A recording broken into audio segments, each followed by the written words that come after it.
Hi, I'm Joe Gervais, and I'm running to represent residents of Arlington, Sandgate, Sunderland, and Manchester in the Vermont House of Representatives. My goal is to serve the people and bring a measure of common sense to Montpelier.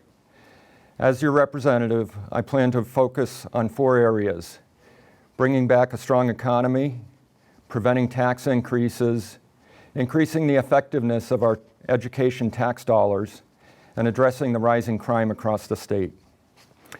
I spent many years of my career in product management. In this role, I listened to people, I gained an understanding of their problems, and then I went back to my engineering teams and we developed cost-effective solutions to those problems. I see the role of state legislator in a similar light, listening to constituents, understanding the problem, and developing legislation and programs that address the problems in a fiscally responsible way.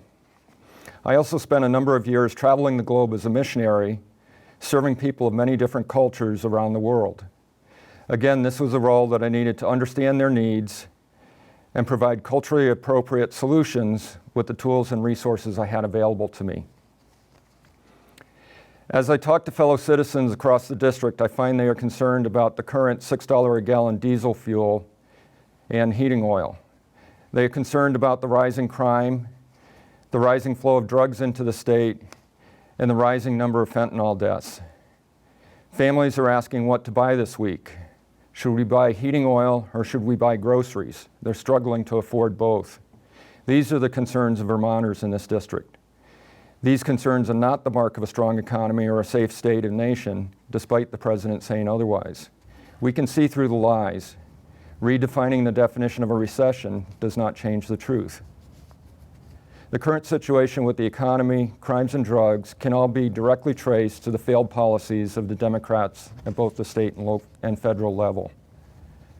I see many programs in the state where we're wasting money fixing symptoms without fixing the underlying problem. In the case of homelessness, it's my understanding that we have spent millions, hundreds of millions of dollars at the state and federal level in the last 6 years, on average about $160,000 per homeless person. Yet we're in a crisis right now because we've run out of some of the ARPA funding for our current homeless program.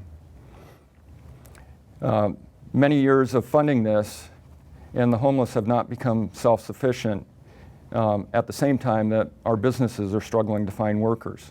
What's the cause? We're finding that the services were not provided to help the homeless out of the situation, services like addiction treatment or mental health treatment. We have a similar issue in our climate programs. We are looking to legislate exclusive use of electric cars and light trucks in the next dozen years, yet critical infrastructure like power generation and transmission is not available.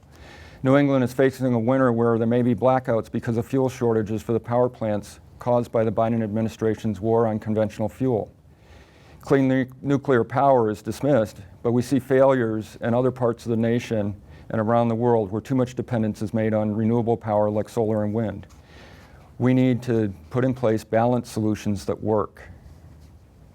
Like many Americans, I've experienced cancel culture exploding over the last 2 years. Facebook shadow bans for not following the COVID narrative. With friends around the globe, I've seen what's worked globally in treating this pandemic. We've abandoned the basic science of creating preventative protocols, early treatment protocols, and hospital protocols in favor of vaccines.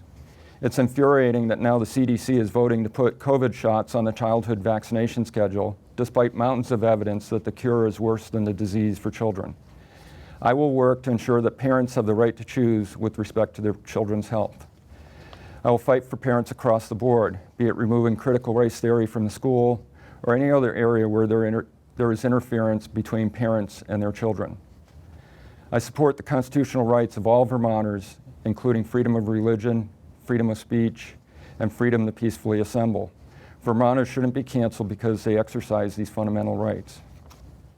If you're tired of the lies and the disastrous economy and rising crime, I urge you to vote for Joe Gervais with a single vote. Voting for either of my opponent will just continue the extreme progressive policies that are leading us towards Marxism. Policies like carbon taxes on heating fuels, policies that will create an unstable electric grid powered by unreliable renewable energy, just like California and Europe are experiencing. We need balance. A vote for me will bring you a public servant who's focused on bringing a strong economy back, preventing tax increases, increasing the effectiveness of our education tax dollars, and addressing the rising crime. Thank you, and I look forward to your vote on November 8th.